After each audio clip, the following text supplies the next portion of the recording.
Hello दोस्तों, जय श्री कृष्णा। देखिए, श्रीमद् भागवत गीता की जो श्रृंखला है, उसमें अब हम छठे अध्याय पर आ गए हैं।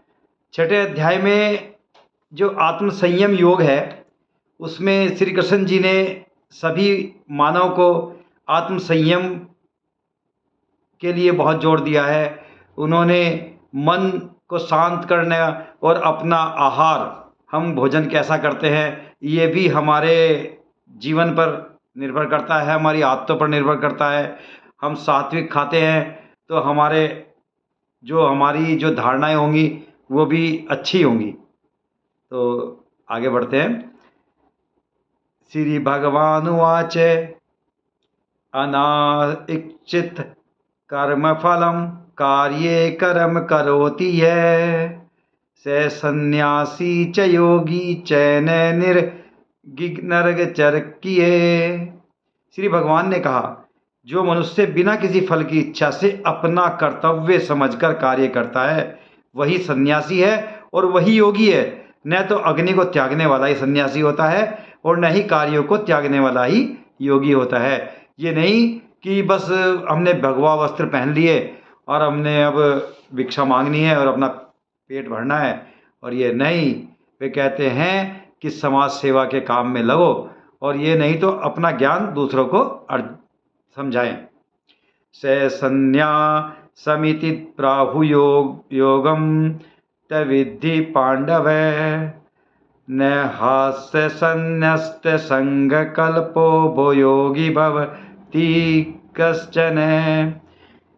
हे पांडुपुत्र, जिसे सन्यास कहते हैं उसे ही तू योग परम ब्रह्मा से मिलन कराने वाला समझ, क्योंकि इंद्रिय सुख, शरीर के सुख की इच्छा का त्याग किए बिना कभी भी कोई मनुष्य योग परमात्मा को प्राप्त नहीं हो सकता। अपनी अगर हमारे इंद्रियों पर काबू नहीं है तो हम कभी परमात्मा को प्राप्त नहीं कर पाएंगे। आरुरुक्षो मुनिर्योगे कर्म कारण मुच्यते योगारूढ़स्य तस्यैव सम कारण मुच्यते। मन को वश में करने की इच्छा वाले मनुष्य को योग की प्राप्ति के लिए कर्म करना होता है, और योग को प्राप्त होते होते सभी सांसारिक इच्छाओं का अभाव हो जाना ही कारण होता है। यदा हि इन्द्रियार्थेषु न कर्मस्य नुसज्जते सर्वसंगल्प सन्यासी योगारूढ़स्तदोच्यते। जब मनुष्य सभी सांसारिक इच्छाओं का त्याग करके न तो शारीरिक सुख के लिए कार्य करता है और न ही फल की इच्छा से कार्य में प्रवृत्त होता है, उस समय वह मनुष्य योग में स्थित कहलाता है। उद्धरेदात्मना आत्मानं नात्मानमवसादयेत आत्मेव हात्मयो बंधुरात्मेव रिपुरात्मनः। मनुष्य को चाहिए कि वह अपने मन के द्वारा अपना जन्म मृत्यु रूपी बंधन से उद्धार करने का प्रयत्न करे और अपने को निम्न योनि में न गिरने दे, क्योंकि यह मन ही जीवात्मा का मित्र है और यही जीवात्मा का शत्रु भी है। बंधुरात्मा मम न तस्य ये नाम तेवात्मा जिते अनमात्मस्तु शत्रुत्वे वर्तेतात्म शत्रुवते। अर्थात जो मनुष्य मन को वश में कर लेता है उसका वह मन ही परम मित्र बन जाता है, लेकिन जो मनुष्य मन को वश में नहीं कर पाता है उसके लिए वह मन ही परम शत्रु के समान होता है। जितात्मने प्रशांतस्य परमात्मा समाहित शीतोष्ण सुख दुखेषु तथा मानापमानयो।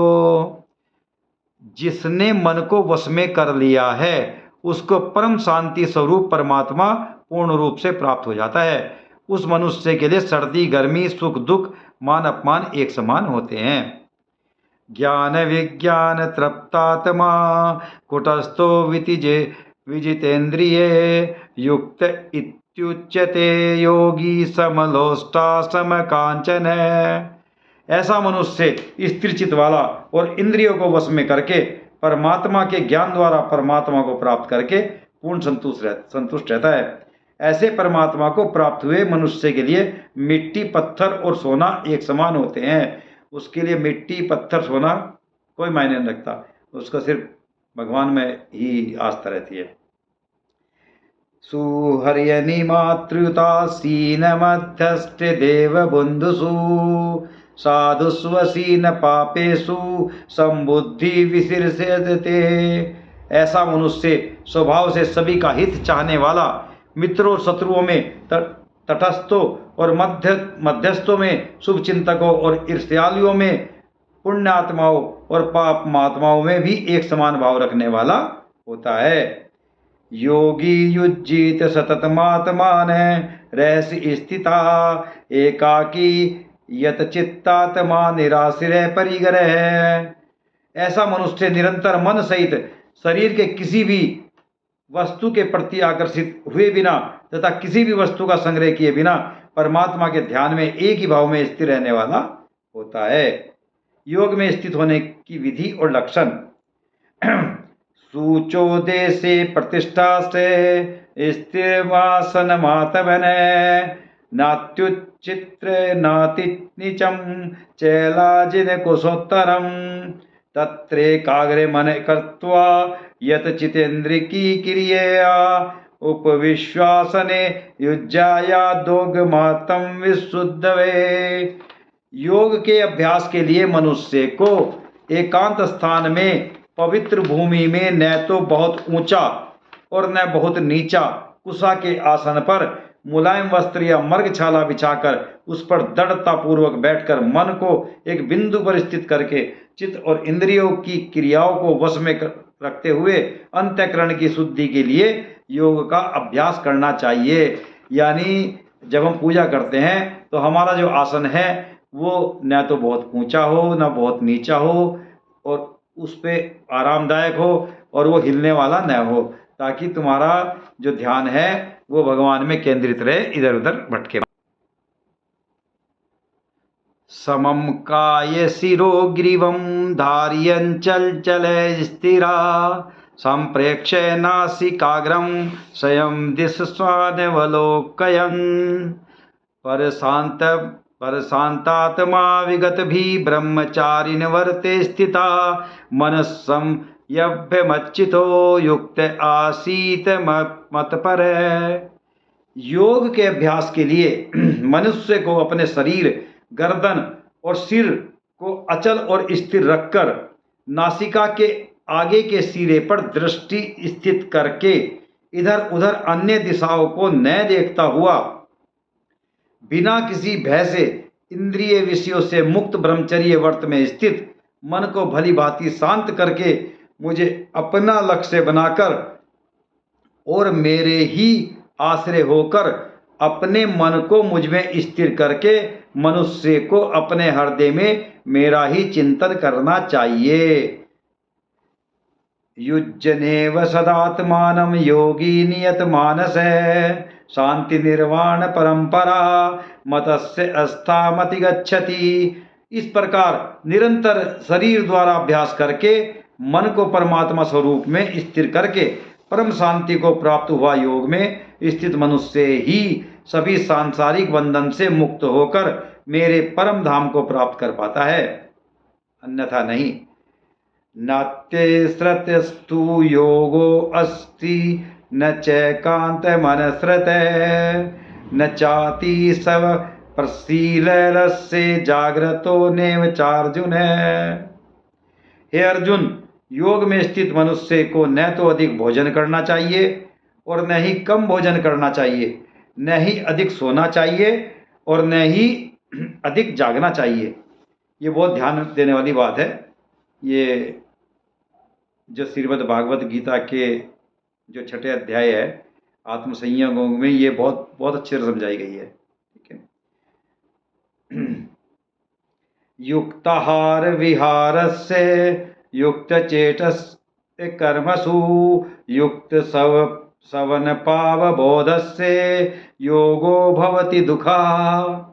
नियमित भोजन करने वाला, नियमित चलने वाला, नियमित जीवन निर्वाह के लिए कार्य करने वाला और नियमित सोने वाला योग में स्थित मनुष्य कभी सांसारिक कष्टों से मुक्त हो जाता है। यदा विनीयतम चित्तमात्ते न वावतिष्ठते निस्पृह सर्व कामेभ्यो युक्तम इति युच्यते तथा। योग में स्थित मनुष्य का योग के अभ्यास द्वारा विशेष रूप से मन जब आत्मा में स्थित परमात्मा में ही विलीन हो जाता है, तब वह सभी प्रकार की सांसारिक इच्छाओं से मुक्त हो जाता है। उस समय वह पूर्ण रूप से योग में स्थिर कहा जाता है। यथा दीपो निवातस्थो निंगते सोपमा स्मृता योगिनो यत चितस्य युज्यतो योग मातमनः। उदाहरण के लिए जिस प्रकार बिना हवा वाले स्थान में दीपक की लो बिना इधर उधर हुए स्थिर रहती है, उसी प्रकार योग में स्थित मनुष्य का मन निरंतर आत्मा में स्थित परमात्मा में स्थिर रहता है। यत्रोपरमते चिंतमय निरुद्धम योग सेवया यत्र चैवात्मनात्मानं पश्यन्तादमुनि तुष्यति। योग के अभ्यास द्वारा जिस अवस्था में सभी प्रकार की मानसिक गतिविधियां रुक जाती हैं, उसी अवस्था समाधि में मनुष्य अपनी ही आत्मा में परमात्मा को साक्षात करके अपनी ही आत्मा में ही पूर्ण संतुष्ट रहता है। सुखमानतयन्तक यत बुद्धिग्राहमतीन्द्रियं वेति यत्र न चैवायं स्थितसलज्जति तव वतः।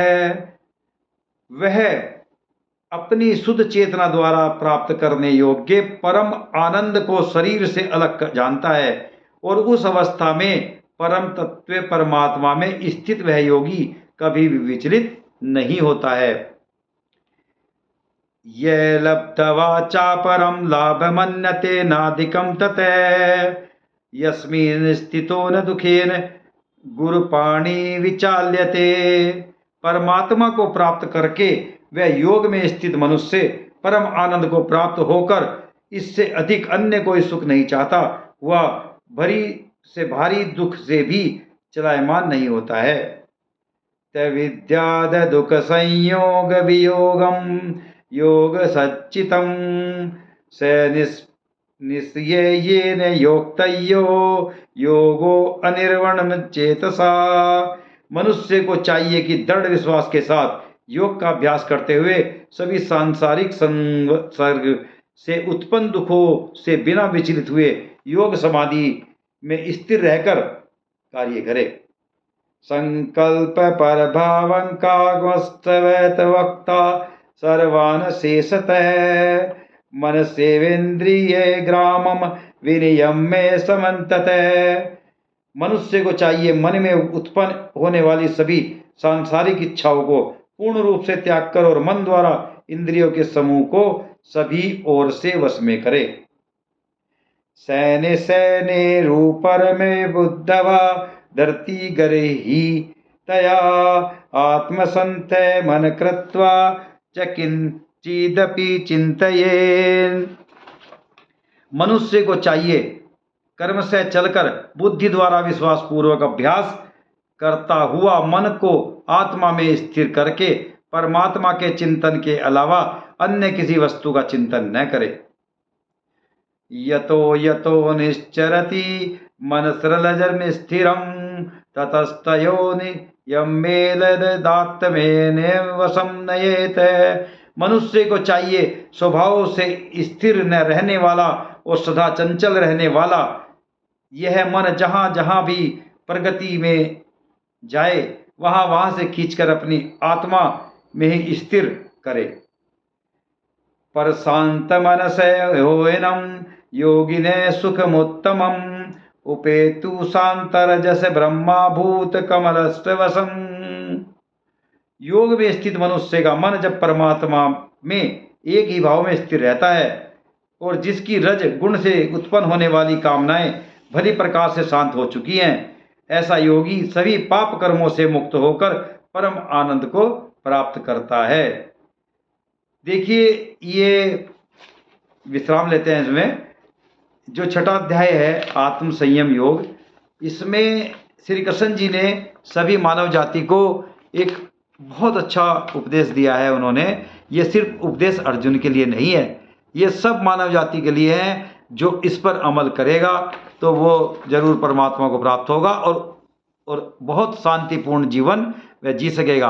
आप कितना भी इधर उधर से नंबर 2 से कितना भी पैसा कमा ले, लेकिन जो शांति अपनी मेहनत के पैसे में है, जो आदमी कर्म करके जो कमाता है, वही सच्चा सुख देता है और उसी से ही विकास होता है।